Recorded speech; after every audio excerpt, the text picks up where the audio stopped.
Today we're going to be talking about one of the most important topics when it comes to your CARS prep, how to highlight CARS passages. If you do this correctly, you're going to be able to structure your understanding and comprehension of the passage efficiently and get to the key ideas and main points quickly. The problem with highlighting on CARS is that there are many different competing pieces of advice and strategies, and so today I want to simplify things and give you a ready, actionable strategy to start improving your CARS prep today. My name is Nick Zahner, and I am the eCourse and Prep Director. I'm also a fourth-year medical student at Stanford, and I have been tutoring and running the CARS workshops and courses for the last 5 years since taking the MCAT myself in 2015. I've worked with hundreds, if not thousands, of students, and I know some of the most common problems that students face improving on CARS. And today I want to share you a small piece of advice we have about how to improve your CARS. I hope that you'll find this useful and beneficial, and if you like the way we teach and our strategies, I'd encourage you to check out the MPrep CARS Bootcamps that we have available that offer a wide range of these sorts of strategies and ideas. So enough with that. Today we are going to jump in and get started with how to highlight CARS passages. So these are some of the questions we're going to be attempting to solve today. I want to give you a technique that you can put into practice on the very next CARS passage you can do. I don't want it to be complicated. I want it to be simple, direct, easily actionable, that's automatically going to solve some of these problems. So let's take a look. So one of the common ways that people highlight is while they're reading anything that catches their eye, right? That seems a little dramatic or interesting, something that's not familiar. Maybe it's a name or a date. They'll just kind of highlight it. And sometimes they'll do it this way, sometimes they'll do it that way. There's not really a methodology. There's not really a rigorous approach. It's really just whatever catches your eye. Sometimes you'll highlight whole sentences, sometimes a little bit, right? This is the normal approach. It's kind of whatever way the wind's blowing, how you're feeling in the moment, that's what you're going to highlight. The problem with this is it's very hard to know what's important if you highlight while you're reading the paragraph, right? Until you get to the end of the paragraph, what you think might be important may end up not being important at all, right? I'm sure you've had this experience where you thought the author was going in one direction and then the author ends up going in another direction, right? In addition, if you're kind of just going with whatever feels right? Oh, that might be important. I might forget that. I'm worried, that I won't understand that term if I don't highlight it, right? Those sorts of highlights may not be what's important about the paragraph. It may just be what caught your attention initially, right? So what can we do differently? What can we do to make sure that our highlights are the highest yield, right? That are going to give you the basis of what it is the author's trying to tell you. So I think the very first thing before I give you the technique is I want you to imagine someone sitting down somewhere, maybe a long time ago, maybe 50 years ago, 100 years ago, maybe 5 years ago. They sat down somewhere and they either started typing it out or writing out the passage that you are reading, right? These passages are not written for the MCAT. They're taken from sources that already exist, and they're modified slightly. They're edited slightly, but overall they remain intact in their normal form, their original form, and they're provided to you. And what you need to remember is that somewhere, at some point in history, there was an author that sat down and wanted to tell you something. They wrote that passage for a reason. They wrote those paragraphs for a reason. You need to understand that reason if you want to understand the passage. Some people call this the main idea, and I think the main idea is very important. It's a very useful tool on CARS. But for people who tell you that you can answer any idea on the CARS using the main idea, they are not telling you the whole truth. There are many, many questions that you can't even come close to answering correctly with just the one sentence main idea of the passage. And the reason for that is the CARS wants you to understand the whole and the parts. They want you to understand the structure of the passage, paragraph by paragraph, block by block, what it is the author's trying to do. And so if you can focus in paragraph by paragraph on what the point is, the reason the author wrote what they wrote, right? If you can access that and you can build your way to comprehension, you will not only understand the entirety of the passage, but you will understand its parts. And answering questions will be exponentially easier if you understand in this way, instead of trying to get to just one pithy sentence that sort of kind of captures most of the passage, right? The reality is there are many ideas that are very important in every passage, and you need to understand those 5 or 6 core ideas and build your way to the main idea. And if you understand all of that, then you're going to be able to translate your comprehension into getting questions right and getting that score you want. So what do I recommend you do if you're going to highlight instead of this normal highlighting approach where you highlight while you read? What I recommend is very simple. It's what I call retroactive highlighting. In this technique, after you read the paragraph, you're going to briefly pause and highlight this or select the words or phrase that best summarizes what it is the author's trying to do in that paragraph. So instead of highlighting while you read, you wait until the end of that paragraph, and then you are going to select the language that best summarizes what it is that author is trying to do in that paragraph, what it is they're trying to get you to believe or see about the world. We want to be minimalists in our highlighting. We don't want to go on and on with our highlights. We don't want them to ever be full sentences, right? We want to be very precise, like a surgeon, right? Picking out the key words, the key phrases that are going to capture that key point for that paragraph. We want the words and the phrases to be the author's words and phrases, not our own. You see this sometimes where people recommend writing summaries. I strongly encourage you not to do that, because you don't have enough time when it comes to the CARS to do that. It might be a good idea in your English lit class. It's not a good idea when it comes to CARS. But when you use the highlights in this way, you're using the author's own language to frame your understanding of the paragraph, and this is going to limit your chances of misunderstanding and making an error. We want to be minimalists in our highlighting, but we want our highlights to be standalone. We want someone who hasn't read the passage to come up, see your highlights, and understand the structure of the passage. It may not be pretty, it may not be elegant, but we want them to be able to say that is what the passage is about just based on your highlights. And the reason we want to do this is because in 5 minutes, in 6 minutes, when you are returning to the passage after you've done 3 or 4 questions and you don't quite remember what that paragraph was about, if your highlights don't capture in a complete form the key idea that's being communicated there, you might forget some of those essential pieces you were trying to keep in your head. We don't want to keep things in our head. We want to efficiently and quickly highlight the key point and move on. Okay?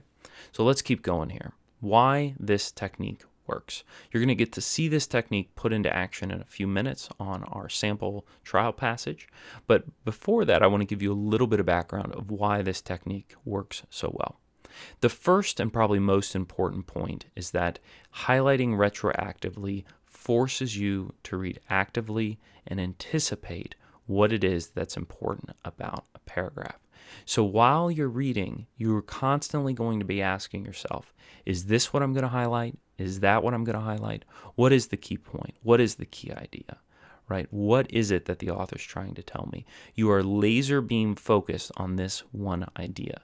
Now, it's not that we're going to skip support. It's not that we're going to skim details. We need to read everything that's on the CARS. This is essential, right? But what we pay attention to most are these key points. Then we try to understand and put the next layer on of how does the author support or try to convince you that their key points are correct, right? But that's the second layer. The first step is to know what it is that's important. And when you're highlighting like this, when you're focused on it, instead of waiting after you've read 600 words, right, to the end of the passage, and then go, well, what was that about, right? That's hard for virtually everyone. How can you do that, right? Keep so many different ideas in your head at once.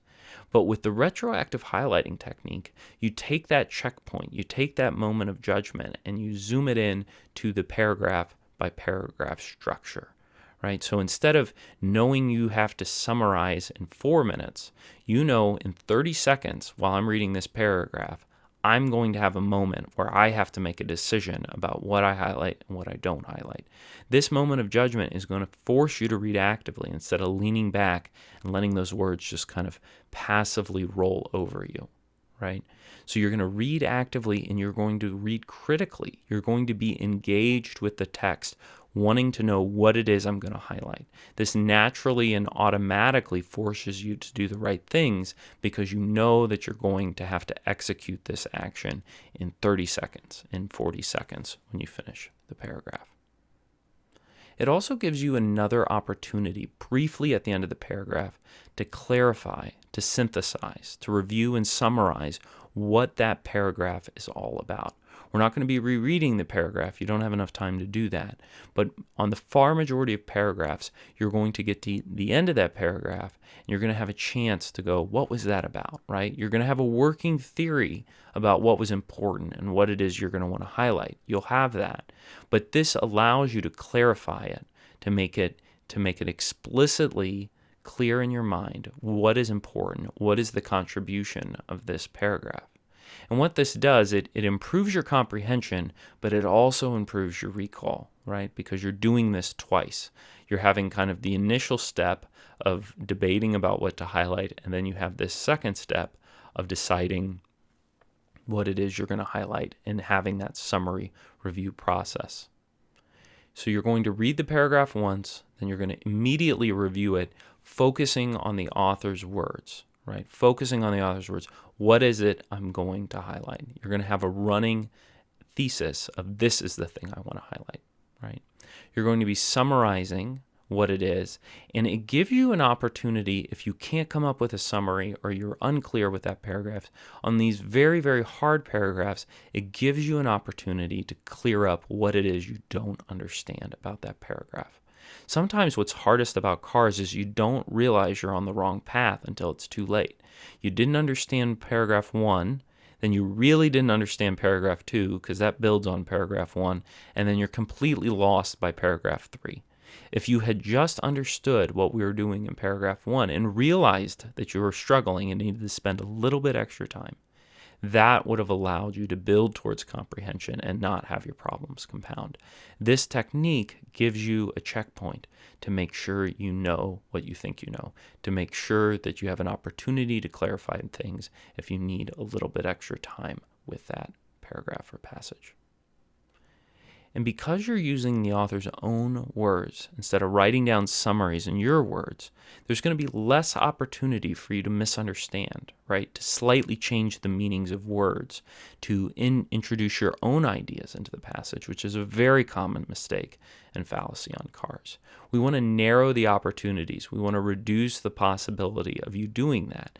And so when you focus on the author's words, when you focus on your understanding being framed by the author's words, this reduces this possibility. And so it's really important. You're going to immediately, once you finish reading the paragraph, go on the hunt for what you're going to highlight. Don't pause and start summarizing and paraphrasing in your own words. We want to use the author's own language.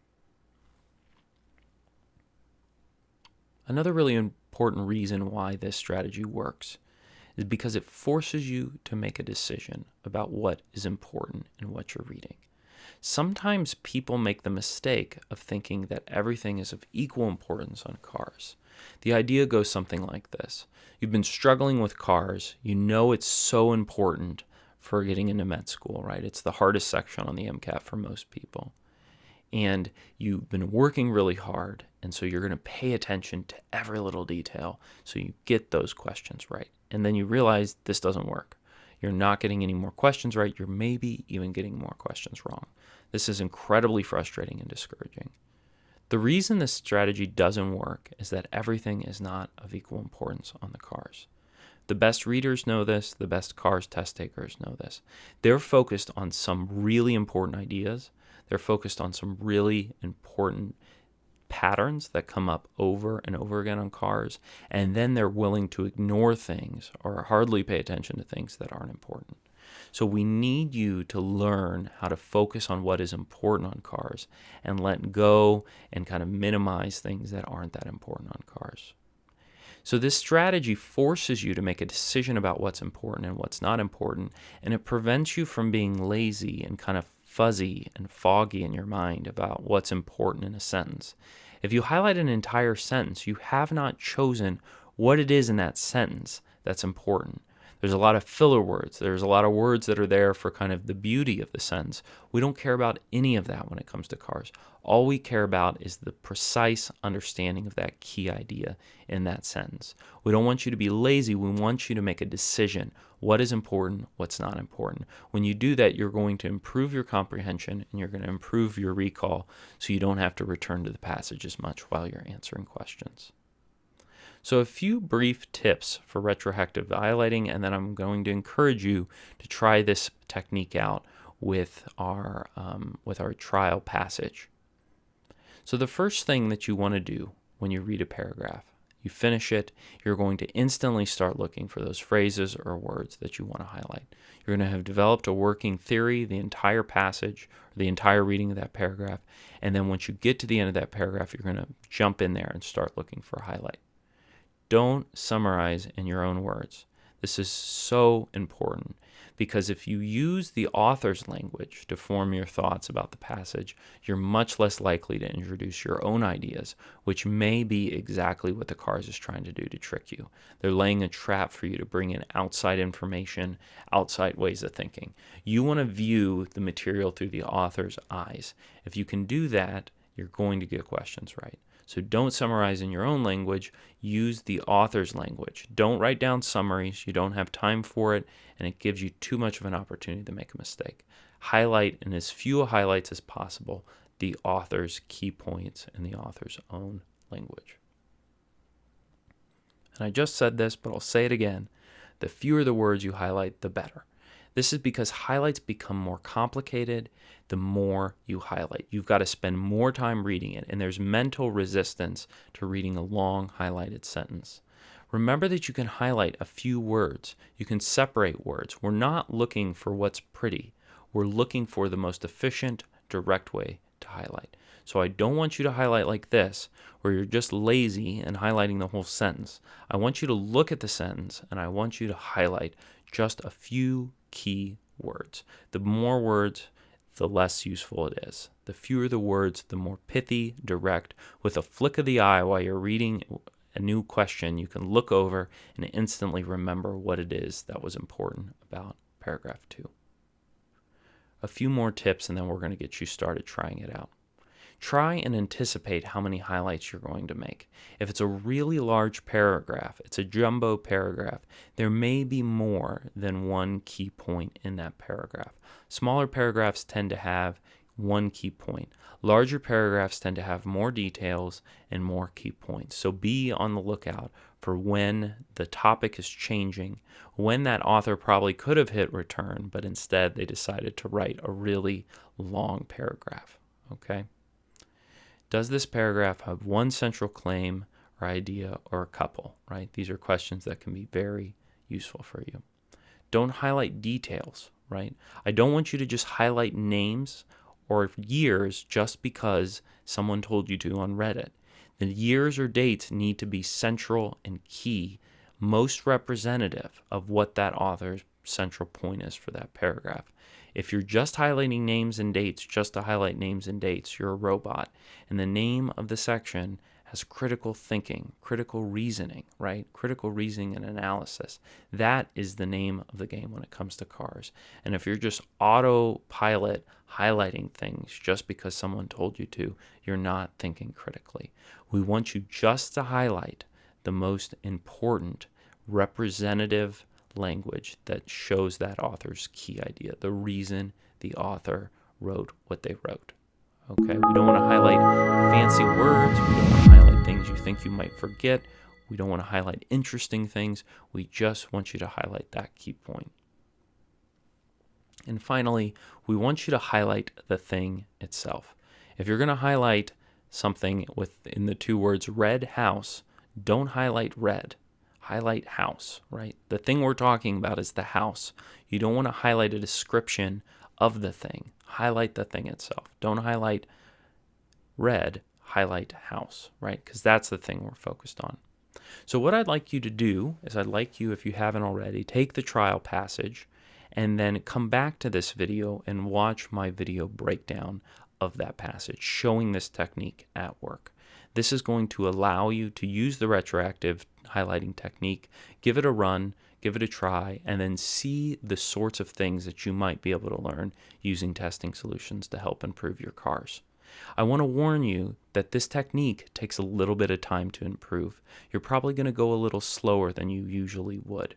We recommend that you spend between 4.5 and 5 minutes when you're using the retroactive highlighting technique on a passage.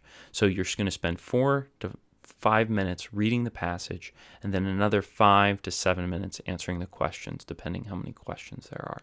This may not come immediately to you. As with most things, you have to practice it. So I can promise you that as you get better at this, you will improve and you're going to save a lot of time coming back to the passage when you're answering questions because you're finally going to understand the structure of the passage. The very best of luck on your cars, and thank you for stopping by.